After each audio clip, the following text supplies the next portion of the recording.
Hey everybody, welcome back. We have changed up the pennant since it is, a new month in May, and we got round two of the Stanley Cup playoffs to preview now.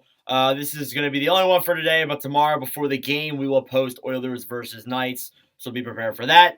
However, we're going to start off with Florida versus Toronto because this is really a series that many people would say is unpredictable mainly because of Florida playing the almighty Boston Bruins, and there were many people doubting that they would get out of the first round, myself included.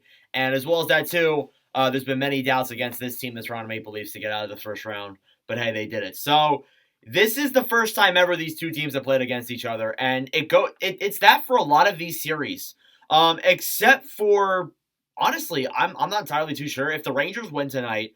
That isn't the first time. But if the Devils win tonight, I'm not sure if that is the first time or not.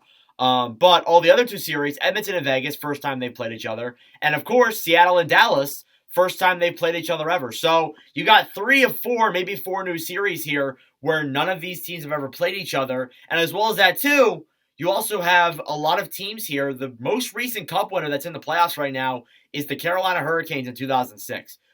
Before that, I think it's the Devils in like 2003. So there is not a lot of teams from recent Cup winners that are in the playoffs. So we're going to see a relatively new Stanley Cup winner than over the last like 10 years or so. So, anyways, getting into the main series itself, these two teams came from way different perspectives. We'll start off with Toronto, who slayed the Dragon. They finally made it past the first round. They finally did it. God bless them.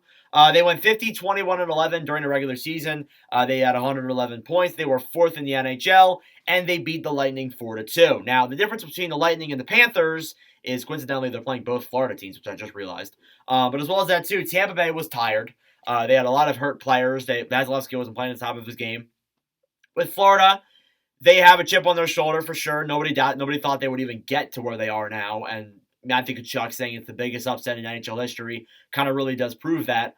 So honestly, there's two different sides to this story here, and that's why it's going to be a really fun matchup when we see Game 1 tomorrow. Panthers, on their end, they were the worst team to make the playoffs statistically, with a 42, 32, and 8 record for 92 points. They finished 17th in the NHL, and they defeated the number 1 ranked Boston Bruins in Game 7 in overtime to advance to play the Toronto Maple Leafs. Just an absolutely insane series. They definitely slayed the Dragon, although Boston had problems of their own for sure, and we'll get into that in a different video, but Florida definitely played a really solid game through a lot of those playoffs, and they definitely earned making it to the second round.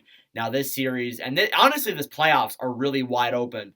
Depending on what happens between Game 7 tonight between the Rangers and Devils, if the Rangers win, that could be a pretty clear cup pick, but if the Devils win, really, it's a wide open playoffs. I think, honestly, any team could really win that. Honestly, like any of the 8 teams that would be left could honestly win it. So that's my honest opinion there. But yeah, these two teams haven't been to the second round in a very long time. Toronto, obviously, is the first time since 2004. Florida, they were in it last year, but before that, it's been a very long time. So let's get into some of the players here, and there's been both players on each side that have played really well. You got Mitch Marner starting off here for the Toronto Maple Leafs. Marner this season, or in the playoffs, has 6 games played, 2 goals, 9 assists for 11 points, has really taken a much more passing role in this year's playoffs, and has helped a lot of other players score some pretty consistent goals throughout these playoffs, and he's done a very good job at helping his team. On the other end, you got Matthew Tkachuk, who I look at the series against the Oilers when he was with the Flames. And of course, this is the first second round since that. But anyways. So what the Oilers really did was they limited Tkachuk, and they really pissed him off. They limited him. They limited him to like nothing, basically, in that series where they won in 5 games. So I think this year, though, Tkachuk has really turned into a different player, and for sure a different beast. With the Florida Panthers, as through 7 games, he has 5 goals, 6 assists for 11 points. He has been an incredibly prominent player, and it's just honestly, he will get Hart votes. Hands down. There's no doubt in my mind that this guy will get Hart votes, and he will get votes for the Hart Trophy. He's been that good of a player, not just in the regular season, but in the playoffs as well. Just mind-boggling how good he's been.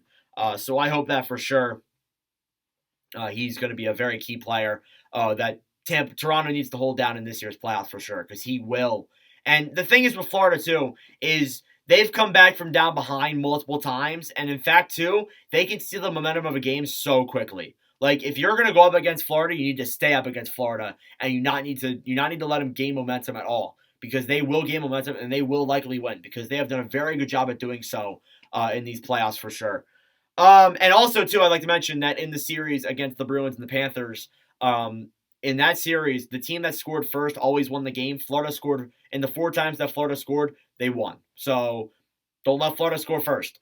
On the other end there, we'll look at defensemen. You got Morgan Riley on defense for the Toronto Maple Leafs. Riley had 6 games played in these playoffs, 3 goals, 5 assists for 8 points. Of course, Riley has been a really solid defender, just doesn't get enough recognition, definitely not. On the other end, though, I want to give some recognition to this guy. It's Brandon Montour, who had a really good regular season. I'm not sure if I talked about him in my Norris video. Feels like it's been ages since I made that video, but Montour this season or in the playoffs has had a really good 7 games against Boston. With 5 goals, 3 assists for 8 points through 7 games played, has just been a really key player for Florida for sure, and I definitely do think he will keep that going into this series, and he's been an insane offensive player. And Ekblad, part of the reason why he has no points, so maybe that's part of the reason why Montour's having such an electric season, or playoffs, per se.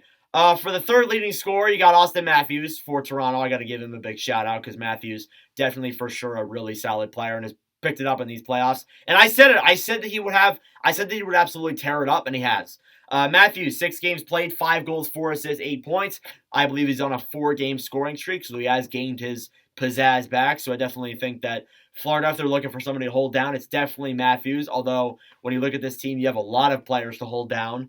Then on the other end, Carter Verhaeghe, who, fun fact, somebody messaged me this. I'm not sure who, but shout out to them. They said that in 2022, Carter Verhaeghe scored the winner to advance Florida to the second round in Game 6 against the Capitals. And now this year, he scored in Game 7 to advance then the round 2 against the Bruins. So definitely a really solid overtime hero and a good pick if you're trying to win one of those overtime hats. Verhaeghe, 7 games played, 2 goals, 6 assists for 8 points. Been really solid in the playoffs. Of course, a very underrated player. I think he had about 40 goals this season, so he's been really prominent for Florida, and I definitely expect him to carry that into round 2. Some other shout-outs for some other players that aren't mentioned in the top 3. For Toronto, Ryan O'Reilly, hands down, has been one of the better players in this series. He has the heart, he has the grit, he has the defensive numbers and the offensive numbers. And I'm starting to think that they should really sign him over Michael Bunting and some of the other players that they have expiring this offseason. 100% when I'm looking at them. As for Florida, there's multiple. I would like to give a big shout out to some of their younger guys like Zach Dalp. Dalp's been pretty good. Of course, Radko Gudas has been very physical and very good. Sam Bennett doesn't get enough recognition. He's been very good, and he has historically been very good in the playoffs as well. As it goes for goaltending, Toronto, it's been pretty much Ilya Samsonov the entire time. 6 games played, a 4-2-0 record, a 3.14 goals against average, and a .900 save percentage. I would imagine that Samsonov likely gets a pretty solid contract come the offseason, whether it ends in this round or in the next round, or getting too far ahead of myself. And on the other end, Sergei Bobrovsky for the Florida Panthers with 5 games played this season, a 3-1-0 record, a 3.94 goals against average, and a .891 save percentage. So, of course, Bobrovsky has been very good for the Florida Panthers on that end of the spectrum. And, of course, when Lyon looked iffy in those first 3 games, they bought Bobrovsky in, and he's played all right. So I definitely really like bringing Bobrovsky in. And, hey, he's been really good against teams that have over 60 wins. So, just saying. As it goes for the season series, it's been 3-1 in favor of Toronto.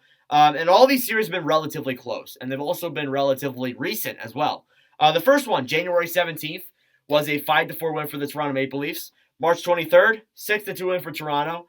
March 29th, 3-2 win for Florida. And then April 10th, a 2-1 for Toronto. So it is in Toronto's favor. However, those games have been relatively close, so I will expect them to stay like that through this series. The thing is, Toronto cannot come into this series and think that they're going to take on Florida easily, because that's what Boston did. And we'll get into a video about that later when talking about Boston, why they lost, and all that good stuff. But maybe not so good for Boston fans, and all that stuff. But Toronto can't come in and take it too easily. Florida was heavily disrespected against the Bruins. They won't be disrespected against Tampa, or Florida, or Toronto. Yeah. But nonetheless, I definitely do think this will be a very fun series. Toronto fans, rejoice. You're in the second round. Let's see how far you guys can go now. But I do have Toronto winning it in 6. No disrespect to Florida. They played a really good game against Boston. I do expect that to carry over, but of course we'll see. Anyways, let me know your thoughts down below in the comment section. Again, we will have Oilers and Knights out tomorrow. And then, of course, the other 2 series will come out momentarily. But anyways, thank you all for watching. For Sports, I really do appreciate it. Make sure to subscribe down below if you are new. Anyways, thank you all for watching, and I will see you guys in the next video or live stream. Adios.